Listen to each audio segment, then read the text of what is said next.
আরে বন্ধু, কি খবর তোরা? আরে সৌরভ, বয় বয়।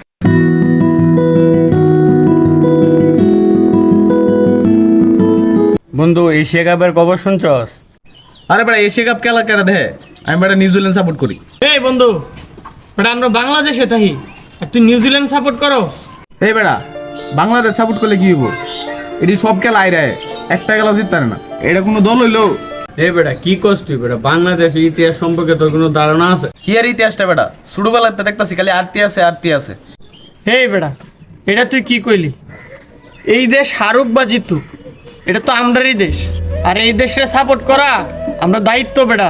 ঠিক কথা কইছিস বেটা, বাংলাদেশই একমাত্র দেশ যে দেশে বেটা পঞ্চপাণ্ড বাঁচছিল, এখন হয়তো নাই। একদম ঠিক কথা কইছে।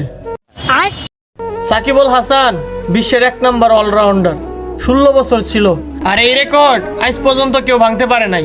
এই বেটা শুন, আমাদের মাশরাফি ভাই না ইনজুরি লেও বিশ্বকাপ ফাইনাল খেলছে শুধু ভক্তদের জন্য। বাংলাদেশ এমন একটা প্লেয়ার পাইছে সাকিবুল হাসান, যে কিনা কোনো অন্যায়ের সাথে কোনোদিন আপোষ করে নাই। এই পৃথিবীর সবচেয়ে সুন্দর জাতীয় সঙ্গীত হচ্ছে আমাদেরটা। এই দেশের জাতীয় সঙ্গীত শুনলে তো আমাদের চোখে জল চলে আসে। হ্যাঁ বন্ধু, এইটা ঠিক।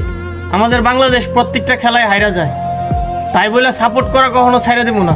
আর আমরা এইটা বিশ্বাস করি, এই দেশ একদিন না একদিন ঠিকই সব দেশের থেকে আগায় যাব, সেটা ক্রিকেটেই হোক আর উন্নতির দিকেই হোক। তুই বেটা এই বাংলাদেশ সাইডে অন্য দল সাপোর্ট করো। বন্ধু, আমি এইভাবে কোনোদিন চিন্তা করে দেখি নাই। আমি ভাবছি যে দল জিতবো ওই দল সাপোর্ট করবো। তোরা আমার চোখ খুলে দিছস। আজকে থেকে মন থেকে বাংলাদেশ সাপোর্ট করবো। বাংলাদেশ। শুন বন্ধু, এবারে এশিয়া কাপটা বাংলাদেশই নিব। হ বন্ধু, একদম ঠিক কথা কইছস। চল চল জায়গা, বাংলাদেশের খেলা দেখতে হইব। চল চল। নিজের দেশ যতই খারাপ খেলুক, তবুও এটা আমাদেরই বাংলাদেশ। আর নিজের দেশকে সাপোর্ট করাতে কোনো রকম লজ্জা শরম নেই, সেই দেশ হারুক বা জিতুক।